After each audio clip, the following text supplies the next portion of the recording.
one really likes their place of work, and why should they? It is this place where you go every day to work your butt off and come back home at night. Sometimes you don't get enough sleep, and at other times you will be asked to work overtime and you'd lose sleep completely. The worst part is that you will do it all over again tomorrow. This is exactly how my workplace feels like to me. Don't worry, this is not a story about my workplace. This is a real-life event that took place around my workplace that still haunts me at night, and morning, and afternoon. I just can't seem to get it out of my head. But I digress. You see, despite how harrowing a place my workplace is, there is only one time I enjoy coming to work, and that is our annual New Year's Eve party, held every year on December 31st. It is quite thrilling and fascinating, but my hands are trembling as I think back to the last New Year's Eve. Let's just say I was invited to the party, but I was the party for some people.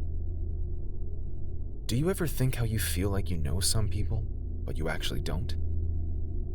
It is true what they say, you think you know somebody. How else would you explain what happened to me? I work with these guys, we talk smack about our boss in secret together, we have lunch together, and we even meet outside of work. How was I to know that there was a side of them that would make me cringe? Like I mentioned, the party was on New Year's Eve, and we loved it because all of the stuck-up and difficult people never attended. They had families. The party was mainly for those who couldn't spend time with their families because they didn't have any yet. So for the single men and women at work, this was our spot every New Year's Eve. The party was the one time of year we got to dress down for work and show up with wine and beer. It would always be complete chaos and fun, and in a few hours it would be a new year, and we would celebrate some more. Well, the last one was a little too chaotic for me, and if I had known, I would have just stayed home and watched TV.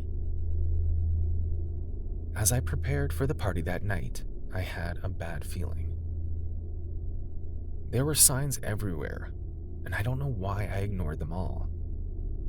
All I had to do was observe my surroundings and listen to my intuition, but I didn't. I was too excited about the party to think anything was out of place. I got a couple crates of beer, and I was off in my car. The time was exactly 9 p.m., and the party was going to go on till the new year. I was excited. We only got this once a year, and it was all we looked forward to. As I drove, I hummed a song to myself, and if I was being honest, I was already a little drunk. I had a few beers earlier in preparation for the party, and I was just happy with myself, unaware of the dangers that were waiting for me. Suddenly, I got a phone call. It was my work buddy Matt, and he was calling to make sure I was coming to the party. When I think back about that night, I should have realized something was wrong there. For the past 4 years, Matt and I had worked together. We had been friends, or so I thought. And every New Year's office party, we always showed up and partied like teenagers. So it was weird that he was calling to ask me if I was going to be at the party. Yes, very weird. But like I said, I was a bit drunk and too excited about the party to notice any of these things. So I told him I was on my way, and even when he asked if I was sure, I still didn't think anything was weird. Next, Queen called. Another work buddy of mine, and said she was at the party. She too asked if I was coming, and once again, I didn't think anything out of the ordinary. Have you ever been in a position where you are heading for danger but fate sends you several signs to derail you? Now, after all that has happened to me, when I think back, I realize that all those calls were signs that I should not have gone for the party, but I arrived at the party anyways. After a few hours, I got a text from Matt that said to meet him outside, and without thinking, I went out, and there they were, Matt, Queen, Jeremy, and Oliver. They stood staring at me like they were just seeing me for the first time. I wondered why they looked all serious and gloomy.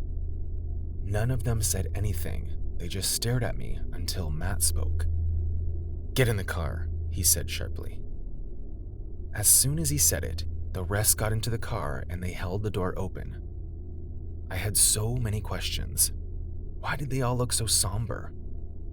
Why were we leaving the party, and where in the world were we going?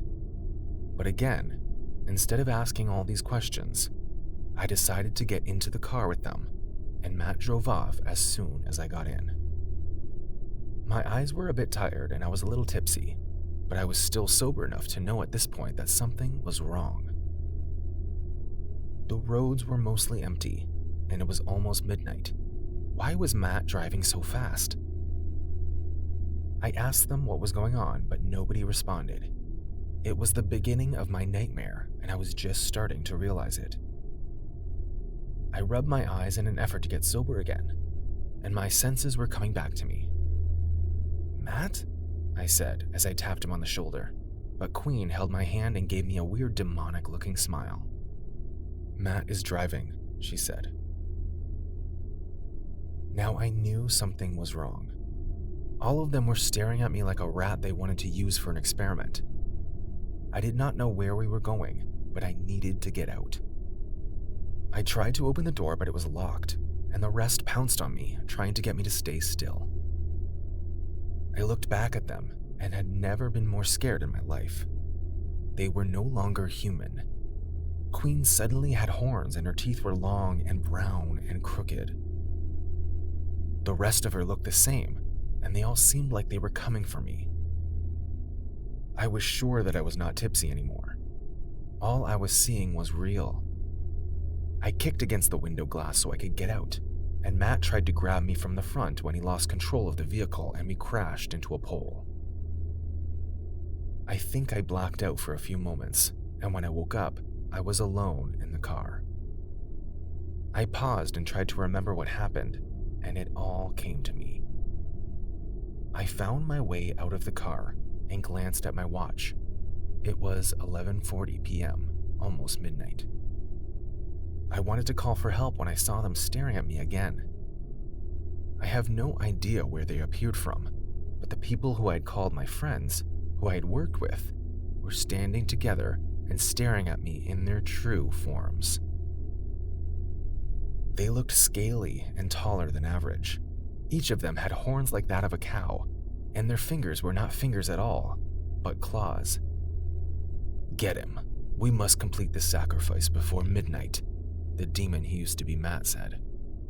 I did not need to hear any further before I ran for my life. They were fast on my heels, and although I was exhausted, scared, and a bit injured, I still ran as fast as I could, screaming for help. I had run for a few minutes when my body gave up on me and I fell to the ground, surrendering to my fate. The demons began to laugh, but just as they were about to grab me, fireworks lit the skies. It was the new year already, and before I knew what had happened, the 4 demons vanished before my eyes with a loud shriek. I would never forget that day till the day I die. I moved out of the city that day, and I never turned back. That was how I spent my last New Year's Eve, and it still haunts me till today. Do you think your friends are really your friends?